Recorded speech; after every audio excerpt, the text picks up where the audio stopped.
Adam Trigger here, wagertalk.com. This is my big game breakdown for Friday. Let's head to the Big 12, TCU, Kansas State.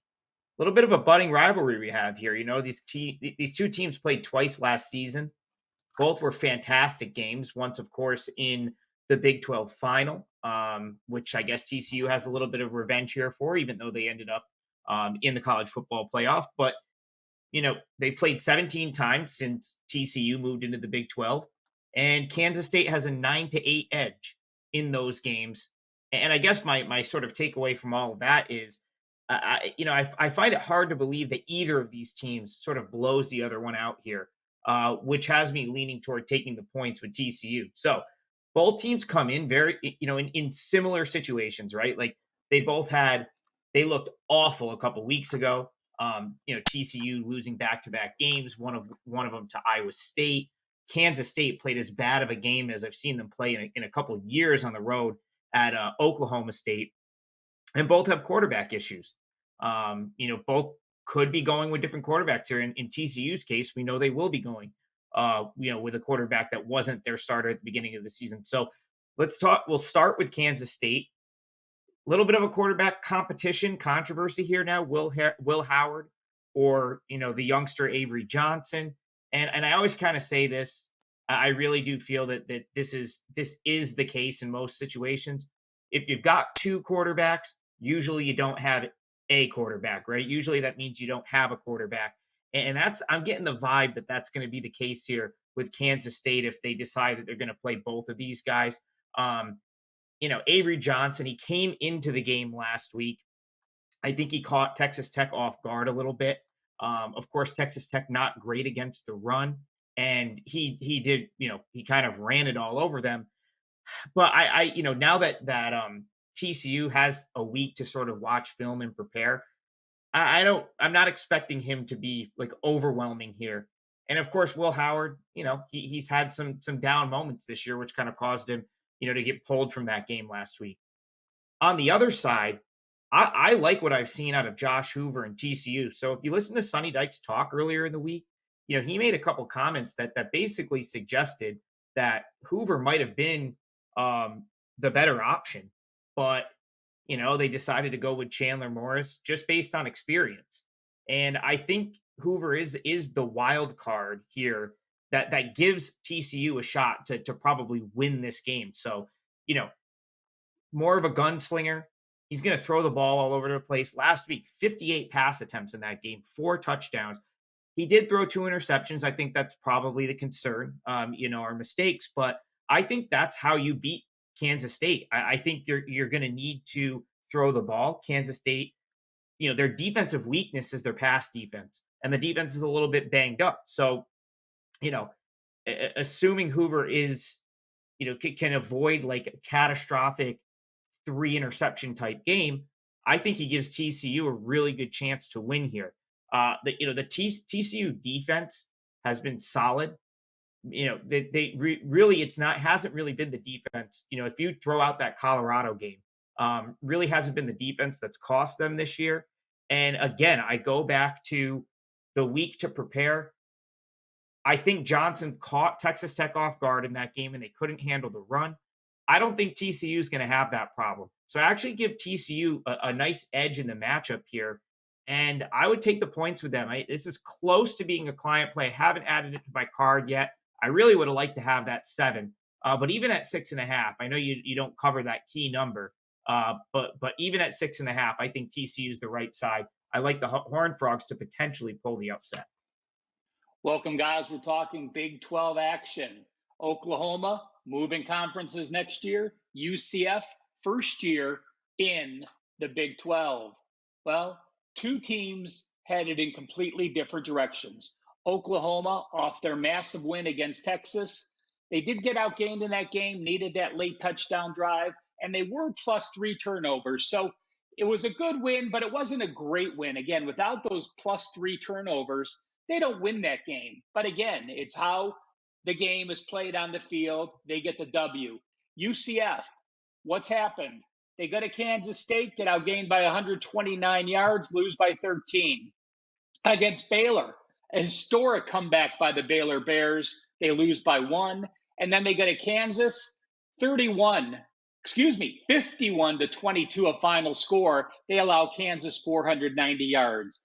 Now, the good news for UCF fans is that they were off a bye and they get back John Rhys Plumlee. He had missed those games. Timmy McClain had started the last three. He's played the last 3.5 games as Plumlee got hurt versus Boise.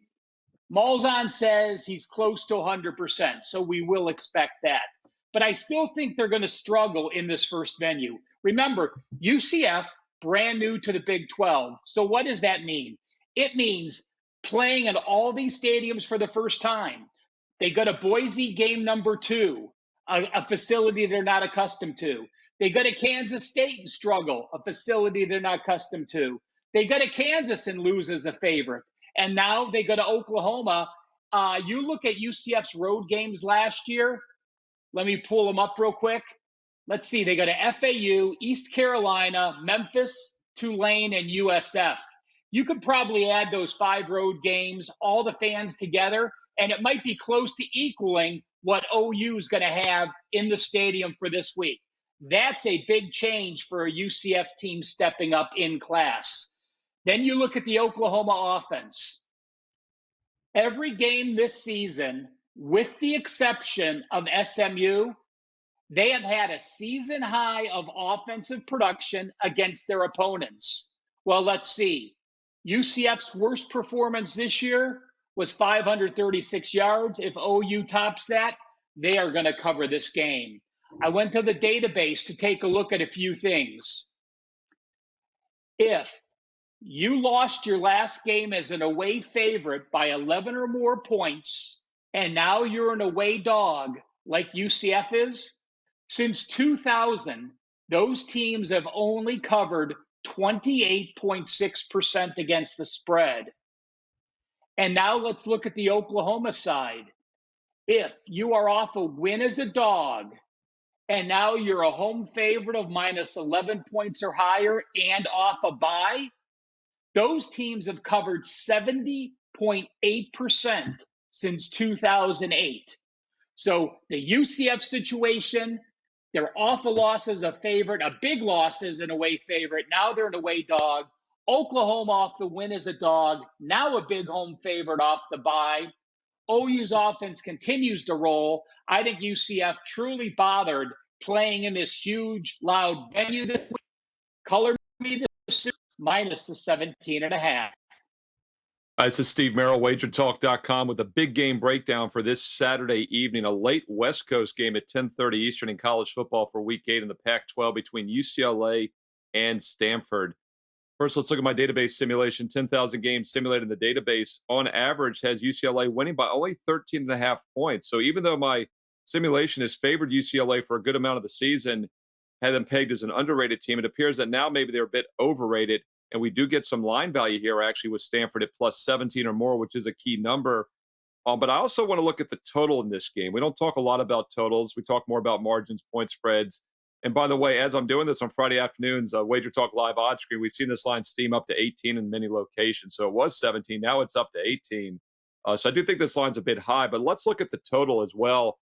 Currently around 53. It opened at 55. Some early sharp money took it down to 53 this week. And I agree with that move. You know, Stanford on the surface has given up a lot of points this year, 36 points a game, 6.7 yards per play. But they've faced one of the toughest, if not the toughest, schedule of opposing offenses in the country this year. They give up 36 points a game. Their opponents have averaged 36 points a game. They give up 6.7 yards per play, like I mentioned. Their opponents have averaged 6.6. UCLA is averaging 6.4 this year against a weak schedule of defenses that allow 6.4. But UCLA has been fantastic defensively, giving up just 16 points a game, 4.3 yards per play. Stanford has been below average offensively. Let's not be fooled by the big comeback win against Colorado last Friday night, 46-43 win. They still have struggled to move the ball at times. In fact, before that Colorado game, their previous 4 games in a row, they'd had 23 points or less. So I do think the line is too high. I'd lean Stanford at plus 18, but I think the under might be the best way to play this, under 53 between UCLA and Stanford. And that, once again, is your late game at 10:30 Eastern on Saturday night. Hey guys, Pac-12 action, Utah and USC. I do want to mention this is an actual client release. And remember, there's a $199 special at Wager Talk for any capper, 30 days, all sports. It's on everyone's homepage, no coupon needed. A great week to take advantage of that, as I have a 5% college football play loaded, and I will have a 5% on Sunday. Breaking down this USC and Utah game, the first thing I want to mention is I went to the database. USC has double revenge. They went to Utah last year, lost late by 2 points, and then got mauled in the second half of the Pac-12 championship. So I did go to the database and look at what happens when a team has double revenge from one season in college football. It's only happened 21 times since 2009. And the team with double revenge, like USC, has gone 12, 8, and 1 against the spread, 60%. Now, I'm playing against that system. Again, it's only happened 20 times. That's not enough of a sample size to take me off the Utah Utes. But I just did want to mention that so you guys know how rare it is and what occurs in that case. Now, USC's defense has been horrific, allowing 564 yards to Colorado, allowing 506 yards to Arizona. And while their defense numbers looked good, they only allowed 251 yards to Notre Dame last week. That was a season low. But they were -5 turnovers. Notre Dame, because of the defensive touchdowns, because of the short field, only ran 49 plays. So that's one of those misleading box scores that you can't give USC's defense credit for only allowing 251 yards. When the offense can't go on the field because the defense and special teams give them great field position and all their drives are short fields, that's very misleading. Prior to that, you look at their offense, and we know USC's offense was dynamic to start the season. Caleb Williams, again, the Heisman winner. The first 5 games of the season, 500 yards, 660, 573, 535, 498. But people have learned to shut this team down by forcing Williams to throw deep. 365 yards against Arizona, 302 yards against Notre Dame. Now, the Utah Utes all season, against the Florida, Cam Rising questionable. Against Baylor, Cam Rising questionable. Against UCLA, questionable. Last week, questionable. Well, Salt Lake City papers are now saying maybe it's time for an injury redshirt and see if he can get that year back. Kyle Whittingham hasn't committed to that, obviously, because if they keep winning out, they face Oregon in a couple weeks. They face Washington in a couple weeks. They still have their entire destiny in front of them if they can knock those two foes off. So the Pac-12 championship is still in play for them. And I'm looking at this defense. This defense has been the best defense in college football this season. Why do I say that? Well, against Florida, they allowed Florida 346 yards. But in their last 5 games, they have held each of those opponents to a season low. That type of defense is special. On offense, Nate Johnson was the starter. They did go to Bryson Barnes. He just wanted a little bit of a plug. And while the offense was great last week, it really wasn't Barnes that led the charge. What they did is they brought safety Siona Vatka over. He was a running back in high school. He ran the ball 18 times for 150-plus yards last week. They also got back an injured running back in Glover who was banged up and hurt. So now all of a sudden you have this running game. You have a team that doesn't make mistakes. You have a defensive team on the road, and you have the better defense as a touchdown dog. I am going to be on the Utah Utes this week, and it wouldn't surprise me at all if they pull the outright upset. I do want to mention this as well.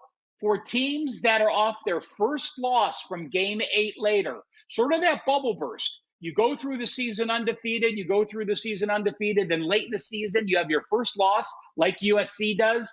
Those teams going back in the database almost 10 years have covered 44% against the spread. So not a wow number.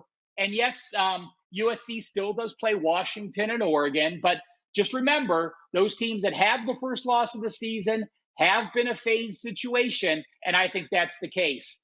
I like Utah plus the points, again, an actual client release, and I sprinkled 1 unit on the money line as well, looking for the outright upset. This is a 4% client release for me, and you can get all my picks or any handicapper's picks for the next 7 days using coupon 7PASS.